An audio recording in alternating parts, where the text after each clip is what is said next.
Hidden in the thick forests of Mazury in northeastern Poland lie the remains of a once heavily guarded and top-secret Nazi headquarters.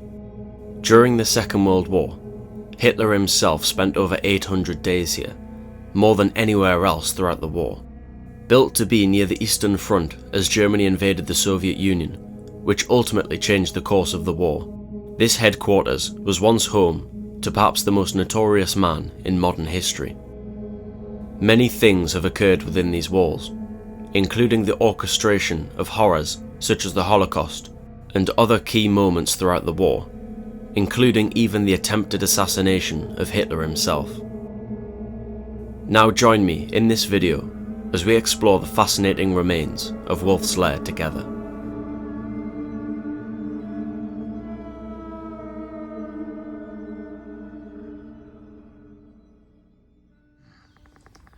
Alright, now just behind my left shoulder we have the entrance to Wolf's Lair. Now this is a place that I've wanted to visit personally for quite a long time, but I think it's also a place which not too many people are actually aware of, despite its colossal importance throughout the Second World War. Now Hitler spent over half the war here, which I believe was about over 800 days, so I can't wait. Let's go and have a look inside and see what we find. Let's go.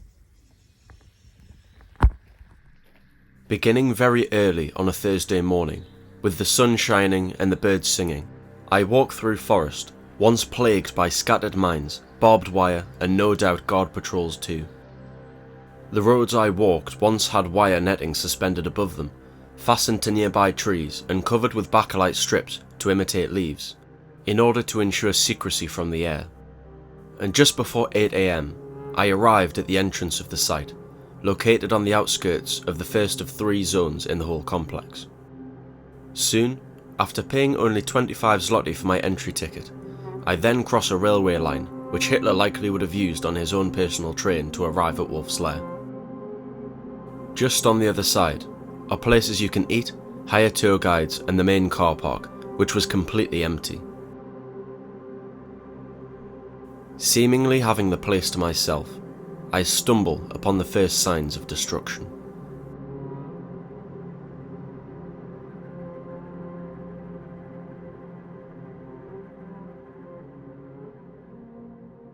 Just outside of Zone 1 is a barracks which was used to accommodate officers and Hitler's personal bodyguards, now used as a restaurant and hotel undergoing renovation. Then, I am greeted by these interesting figures, which seem to mark the entrance to the most important part of the military compound. The place was eerily quiet as I approached building number 2, which only seemed to be a shell of its former self. As I approached, I soon realised the insides were all completely destroyed, with the ceiling collapsing in on itself. A consequence of the Nazis blowing up most of the buildings upon retreat, as the Russians approached from the east. And here you can see a photograph of the building, with the infamous SS logo above the front door. Moving further into the compound, I quickly realise that building number 3 barely exists anymore. Completely flattened, with hardly anything remaining but the initial outline of the walls, and surprisingly, some of the metal door and window. Though little remains, this is one of the most significant buildings. It was right here where Colonel Klaus von Stauffenberg, pictured on the far left, one of Hitler's own men, attempted to assassinate him as part of the famous Operation Valkyrie. Arriving from Berlin for an important staff briefing, he kept a bomb in his briefcase and placed it under the table near Hitler. Of course, the operation was unsuccessful. This is a photograph of the damage to the meeting room, with the explosion only slightly injuring Hitler, with much of the blast being absorbed by the thick table leg. Surprisingly, just a couple of hours after the explosion, Hitler greets the visiting Mussolini, showing him the aftermath of the explosion. And apparently, the Führer was somewhat excited by the attempted assassination, and that his cynical suspicions, fueled by his increasing neuroticism, had been proven correct. Just opposite building number 3 is the quarters for security officers. The building, almost untouched, has authentic exhibits inside, such as anti-tank mines, knives, helmets, guns, bottles, and all sorts of other things. Though far more interesting, almost reclaimed by nature, is building number 5. I twist through the many trees to take a closer look, daring to explore further than permitted, harassed by endless amounts of mosquitoes along the way. Inside, some of the interior still remains. An ominous and chilling atmosphere lingers in the air, as it helps give a sense of life this place once had.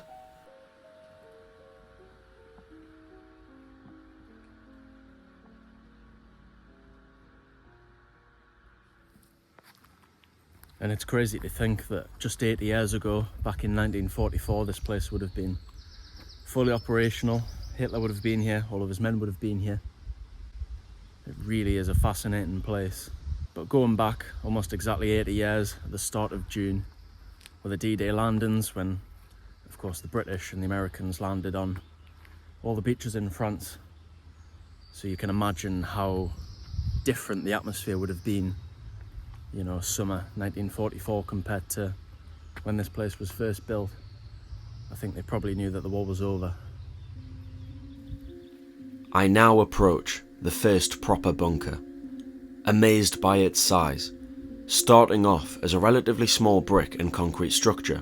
In 1944, it was expanded and encased in 2 thick concrete walls with a joint thickness of around 4 to 6 metres, though the ceiling was a staggering 7 metres thick, and foundations were built 5.5 metres into the ground, with interconnected underground tunnels connecting the bunkers too. The facades from the front and side give the impression that the bunker is still fully intact, though you can quite quickly see disorderly lumps of concrete, iron and mysterious broken passageways, evidence of the implosion of tons of TNT from inside the bunker, which unfortunately erases any trace of interior.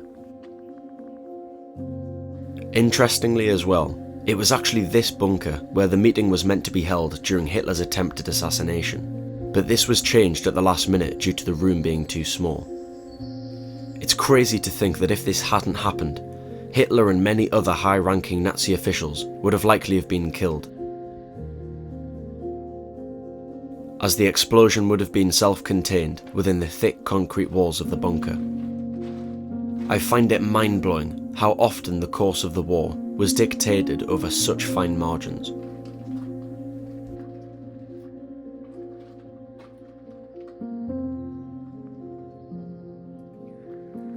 It's not long now until we arrive at the main event, Hitler's bunker. But first, I pass the post office and quarters for security. Those which stayed here were responsible for meticulous checks of passes, luggage, correspondence, and even food and clothes that were delivered for Hitler. And from here, you'd have heard the incessant clattering of typewriters from next door, where stenographers decoded messages from places like the front line, but also transcribed things like meetings. The function this room served would have been vital in allowing secretive and effective communication between the headquarters and elsewhere. Next is Bormann's bunker, one of Hitler's most trusted servants. Known to be ruthless and even hated by his subordinates, he was relentless in performing Hitler's wishes, but also was a major advocate for the persecution and extermination of Jews and Slavs. Hitler himself even quoted Martin Bormann as being his most loyal party comrade. And despite the extreme lengths of fortification of these bunkers, they were never once bombed. Though in part, this was likely helped not only due to the excellently selected location for the headquarters, but the meticulously planned details to ensure secrecy. On some of the buildings, you can still see a porous green plaster which was adhered to the walls to ensure camouflage. And I must say, I was so tempted to explore further than I should have, to see if any secrets still lay inside these thick concrete walls. This is a place full of so much dark history, engineered by people who have left a dark mark against humanity for an eternity. Yet, just 80 years later, the place is reclaimed by the indifference of nature.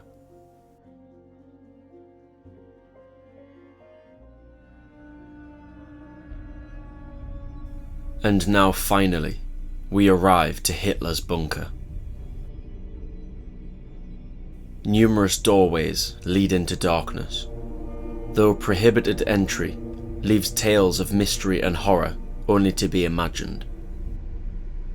I couldn't quite comprehend that Hitler himself would have walked through these very doorways hundreds of times. The feeling was chilling, though still provoked curiosity.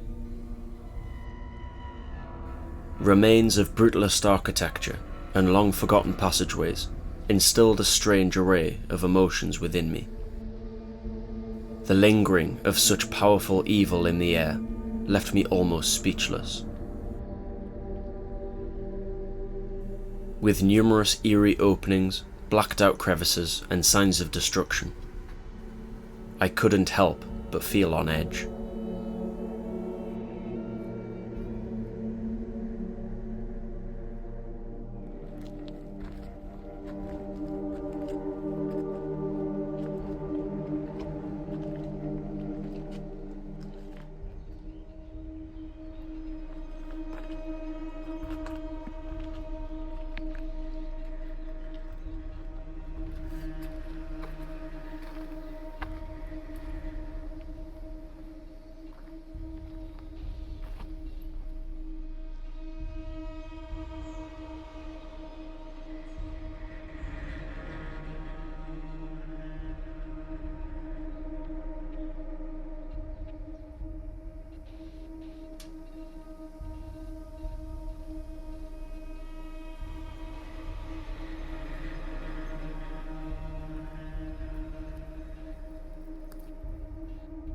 Hitler lived rather modestly in his time at Wolf's Lair, and was renowned for living Spartanly, believing that he should emulate the hardship and frugal life of his soldiers. The opposite could be said of his subordinates Bormann and Göring.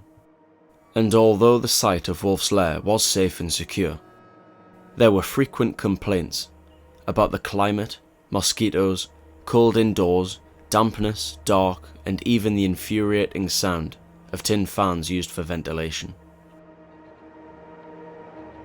It's really no surprise that Hitler grew increasingly agitated, secluded, paranoid, and neurotic after not only spending so much time here, but after experiencing key failings which shifted the tide of the war. Though to restore some sense of normality, Hitler would have walked these very paths every morning with his German Shepherd Blondie in hand. Perhaps he would have walked past this anti-aircraft defence bunker, with the machine gun position now toppled onto the floor. Or maybe past the fire pond, which was placed as a protective measure in case of incendiary bombs. Fire was, of course, a real threat to the forest.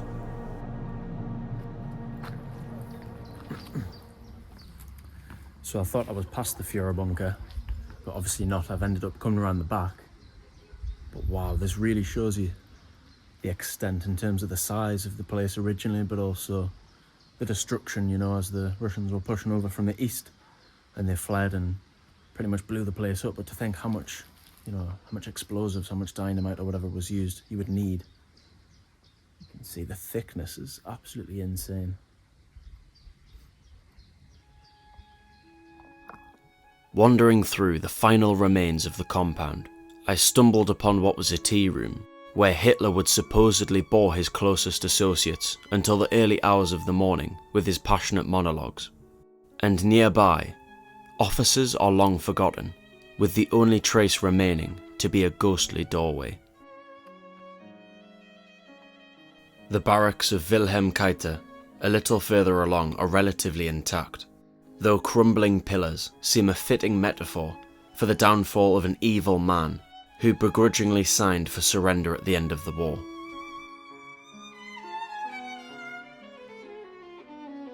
Moving on, a replica of some of the camouflages used over walkways, but also the fake trees which were used too,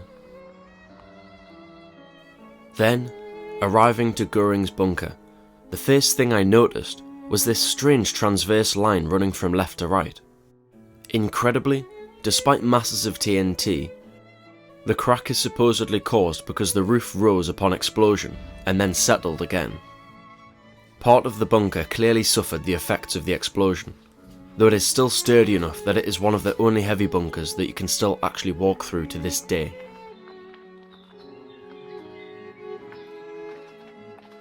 Inside, steel bracket ladders still lead up to the roof of the bunker, where an anti-aircraft position resides. Amazingly, the hatch was even left open, and I had to severely resist the urge to climb up on top of the bunker. And just before our adventure comes to a close, I pass the house of Hermann Göring, whom apparently didn't even stay one night, though Wolf's Lair definitely wouldn't have been fit for his more lavish tastes. And what makes this place even more chilling is that just earlier this year, 4 limbless skeletons were found buried inside this very house. I can't help but wonder, what other secrets are still buried behind these walls? As my time here draws to a close, I realise I would love to return again one day. Even though it was still an incredible experience visiting Wolf's Lair, there was still an untamed curiosity within me which needed to uncover more. And so perhaps this isn't the end, but an adventure to be continued.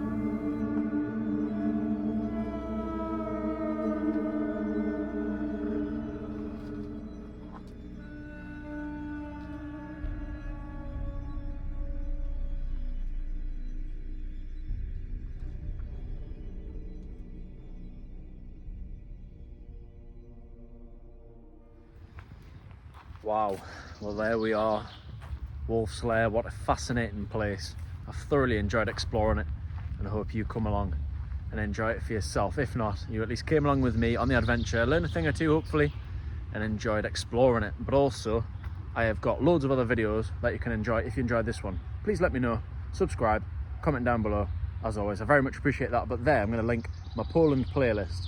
Now, I have got loads of videos in Poland. I've got Wrocław, Krakow, Gdansk, now Poznan and Warsaw and Auschwitz and the salt mines and Zakopane and Moskioko. So you're spotted for choice.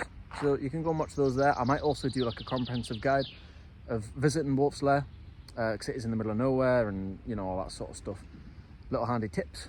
I might include that there, but I might not do that video, so who knows. Anyway, thank you for watching as always. Join me again on some more adventures. Goodbye.